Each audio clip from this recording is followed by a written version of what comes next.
Berta J, and you're back in my kitchen with me today. We're gonna make coconut rice.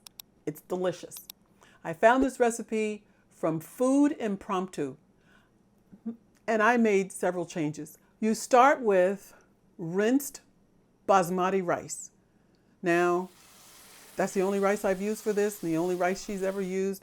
I love Indian food, and this is an Indian recipe. Okay, so the first thing we do is you go to the stove in a large fry pan. I have a 12-inch, and you put a half a cup of vegetable broth because we are going to cook some onion, garlic, and ginger. Okay, come on over. You pour in a half a cup of veggie broth, and then you add 1/4 teaspoon of salt over a medium-high heat. You want to see it boil first, and then you're going to add the onion. 1 whole cup chopped onion. You'll cook this for 1 minute.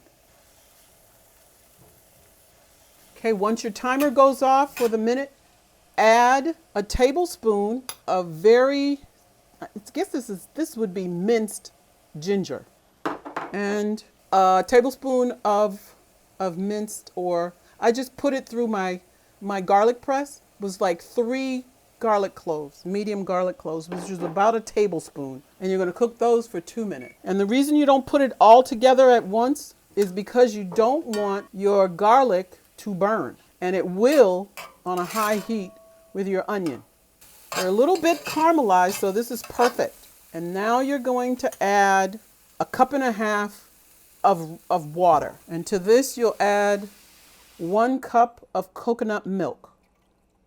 Now I got a lower fat, or you could even use your favorite plant milk, almond milk, soy milk, whichever one you would like. Next you'll add your rinsed basmati brown rice. Stir that up. You add 1/2 teaspoon of garam masala, 1/2 teaspoon of salt. Get it all. That's either in your spoon or your little container. This is very important. It's 1/4 teaspoon of sweetener. I'm using monk fruit, and you can use whatever you'd like, but just do 1/4 teaspoon of sweetener, and then stir it well. You're going to turn the heat up to high because you're looking for a nice rigorous boil. Okay, once that's done, stir one more time, and then you're going to put the lid on, and you're not going to touch it for 20 minutes, but you're going to turn it down to a very, very low, as low as you can, probably a medium low, and let it cook for 20 minutes. You're going to roast 1/2 cup of cashews at 300 degrees for 12 minutes.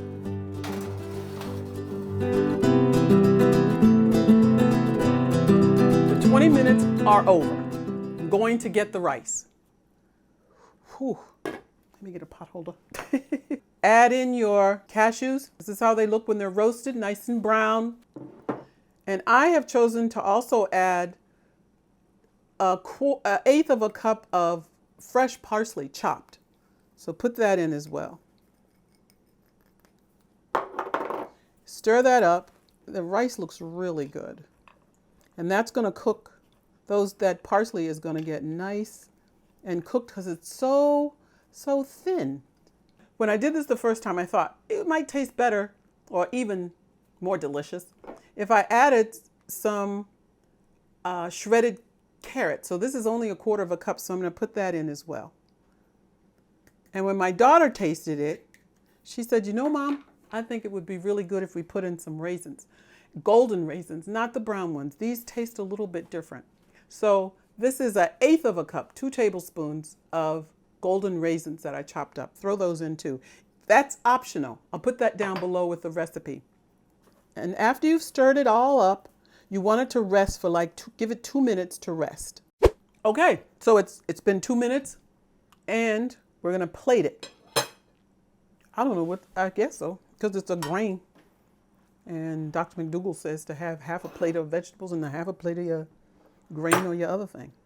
So you would have this for dinner? I would definitely eat this for dinner. I'm going to do what I always do. I'm going to taste this. Now, I've already made this, and I know this is delicious. Troopers of Berta J. Try this one. This is really, really good. That's it. It's all over and done with. Don't forget to subscribe or click on the bell. Don't forget that. So that every time a new video is uploaded, you will get the notification. And don't forget to leave me some comments below. Okay? And give me a thumbs up. So, with all that said and the rice done and complete, and my mouth is watering for it, bye for now.